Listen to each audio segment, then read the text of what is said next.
Congress party के वरिष्ठ नेता,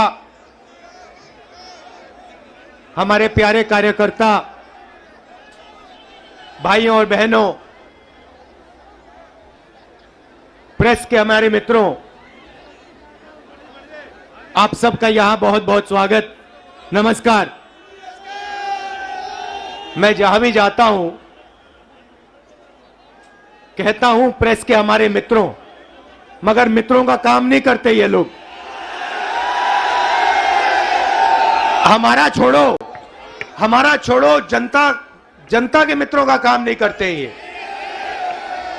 क्योंकि अगर आपके मित्र होते तो आपको देश की सच्चाई दिखाते, बेरोजगारी के बारे में बताते, महंगाई के बारे में बताते, मगर नहीं, ये तो आपको चीता के बारे में बताते हैं। देखो देखो, अफ्रीका से 4 चीता आए हैं, देखो जंगल में घूम रहे हैं। देखो, ये भी सवाल पूछा कि क्या चीता हिरण को मारेगा या नहीं। मतलब अफ्रीका का चीता हिंदुस्तान में आकर हिरण को मारना भूल जाएगा।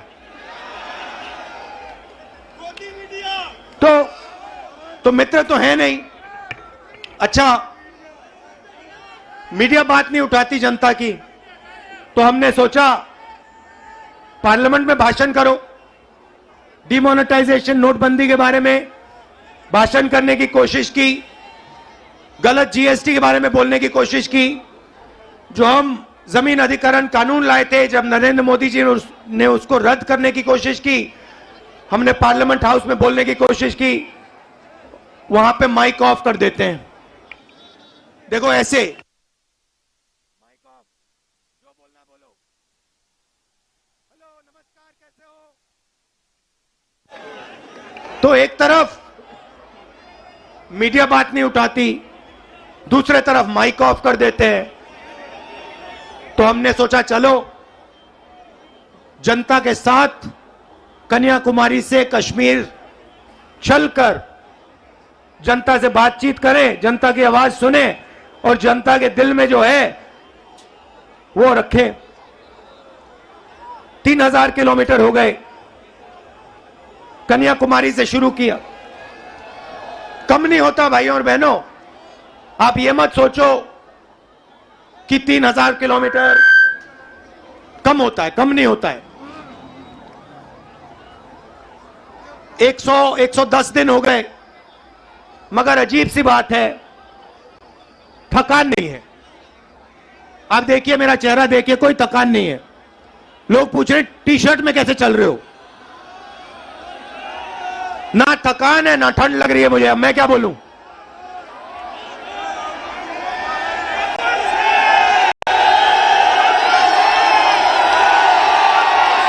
अच्छा, जो प्रेस वाले हैं, एक बात देखो मेरे साथ, एक बात देखो इनके बारे में। देखो एक बात, ठहर जाओ भैया, एक बात देखो प्रेस वालों की। मैं यात्रा में चल रहा हूं, मैं टी शर्ट में हूं, मेरे साथ किसान के गरीब बच्चे चलते हैं, वो फटी शर्ट में होते हैं, उनकी पूरी टी शर्ट भी नहीं होती। मगर इन मीडिया वालों में से एक भी ये नहीं कहता भैया हिंदुस्तान में किसान का बेटा बिना स्वेटर के क्यों घूम रहा है। ये सवाल नहीं पूछेंगे, ये कभी नहीं कहेंगे भैया ये मजदूर है, ये टी शर्ट में क्यों घूम रहा है, ये किसान है, ये स्वेटर बिना, जैकेट बिना क्यों घूम रहा है। ये सवाल कभी नहीं पूछेंगे। ये सच्चा सवाल है, मेरे टी शर्ट वाला सच्चा सवाल नहीं है। सच्चा सवाल यह है कि हिंदुस्तान के बच्चे, हिंदुस्तान के किसान, हिंदुस्तान के मजदूर टी शर्ट में सर्दी में क्यों घूम रहे हैं, यह सवाल है। मगर यह कभी नहीं पूछेंगे, क्योंकि भाइयों और बहनों ये आपके नहीं हैं। ये जैसे घोड़ा होता है ना, घोड़ा देखा आपने, शादी का घोड़ा होता है, उसमें लगाम होती है ना, उसको लगाम को टाइट करो, एकदम रुक जाता है। वैसे इनकी लगाम है, लगाम लगी है प्रेस वालों पे। जैसे ये दौड़ने की कोशिश करते हैं, जैसे दौड़ने की कोशिश करते हैं, वो लगाम खींचते बस रुक जाते हैं एकदम।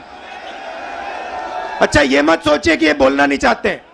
मेरे पास आते हैं, कहते राहुल जी हम सच्चाई बोलना चाहते हैं मगर हमें हमारे मालिक बोलने नहीं देते। मैं कहता हूं भैया डरो मत, बोल दो। कहते हैं नौकरी भी तो करनी है हमें, अगर हमने सच्चाई बोल दी नौकरी से निकाल देंगे, किसी और को डाल देंगे, वो झूठ बोलेगा। तो यात्रा का लक्ष्य जो देश में नफरत और हिंसा फैलाई जा रही है उसको मिटाने का है।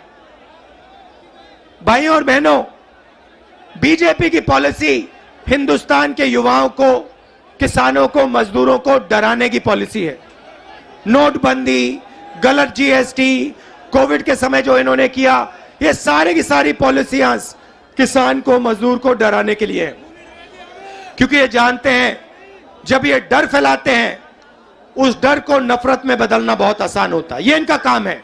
जनता को डराओ, किसान को डराओ, मजदूर को डराओ, युवा को डराओ और उसके डर को नफरत में बदल दो। डरो मत। ये भैया, ये एक बात समझ लो, ये आपने बोला डायलॉग, ये मेरा डायलॉग नहीं है, ये शिव जी का डायलॉग है। ये डायलॉग डरो मत, ये हमारा धर्म है। अब देखिए, ये करोड़ों रुपए का, लाखों करोड़ों रुपए का, अरबपतियों का कर्जा माफ कर देंगे। लाखों करोड़ रुपए 1 मिनट में माफ कर देंगे। और किसान भूखा मर जाए, उसका कर्जा ये माफ नहीं कर सकते, कभी नहीं कर सकते। आप यूपी के, बाकी हिंदुस्तान के किसान हमारे पास आए थे, यूपीए की सरकार थी, आपने कहा हमारा माफ करो। 10 दिन में हमने 70,000 करोड़ रुपए, 72,000 करोड़ रुपए माफ कर दिया था। मजदूरों के लिए, गरीबों के लिए मनरेगा, भोजन का अधिकार, किसानों के लिए कर्जा माफ। तो हम डर को मिटाने की राजनीति करते हैं, क्योंकि हम जानते हैं अगर ये देश डर जाएगा, इस देश का फायदा नहीं होगा। अगर नफरत फैल जाएगी, इस देश का फायदा नहीं होगा। भाइयों और बहनों, दो और मुद्दे हैं यात्रा के। एक है महंगाई, और मैं आपसे पूछना चाहता हूं, प्रधानमंत्री जी आते थे जब यूपीए की सरकार थी, कहते थे गैस सिलेंडर 400 रुपए का हो गया है, 400 रुपए का गैस सिलेंडर हो गया। भाइयों बहनों, आज कितने का है? मगर आज प्रधानमंत्री नहीं आते, आज आकर नहीं कहते कि भैया 1100 का हो गया। अच्छा, एक और सवाल है भैया, ये जो 1100 और 400 रुपए का फर्क है, ये किसके जेब में जा रहा है? ये किसी ना किसी के जेब में तो जा रहा है ना। मतलब ये आसमान में तो नहीं गायब हो रहा। तो याद रखिए, ये नरेंद्र मोदी जी के जो खास मित्र हैं, 3-4 खास मित्र हैं, ये जो आपके गैस सिलेंडर का पैसा आपके जेब में से निकाला जा रहा है, उनकी जेब में जा रहा है। अच्छा भाइयों और बहनों, पेट्रोल का क्या दाम हुआ करता था यूपीए के समय? 60 रुपए। आज क्या है? 100। तो ये भी याद रखिए, ये जो 40 रुपये, 60 रुपया जो है, जो आपके जेब में से निकाला जा रहा है, ये भी उनके 2-3 मित्रों के जेब में जा रहा है। तो हमारा दूसरा मुद्दा महंगाई, और तीसरा मुद्दा, सबसे बड़ा मुद्दा, जो देश में नोटबंदी, गलत जीएसटी के कारण बेरोजगारी फैली है। आज 3000 किलोमीटर में हर स्टेट में मुझे युवा मिलते हैं। मैं पूछता हूं क्या पढ़े, कहते हैं इंजीनियरिंग की, डॉक्टर बनने के लिए पढ़ाई की, आईएएस के लिए तैयारी की। और फिर मैं पूछता हूं भैया आप करते क्या हो? कहते हैं राहुल जी, शर्मा के कहते हैं राहुल जी हम तो मजदूरी करते हैं। कोई कहते हैं भैया कोई कहते हैं मजदूरी करते हैं, कोई कहते हैं भैया हम पकौड़े पका रहे हैं। इंजीनियरिंग की पढ़ाई की, आलू के पकौड़े बना रहे हैं। अच्छा, एक रास्ता था युवाओं के लिए अग्निवीर वाला,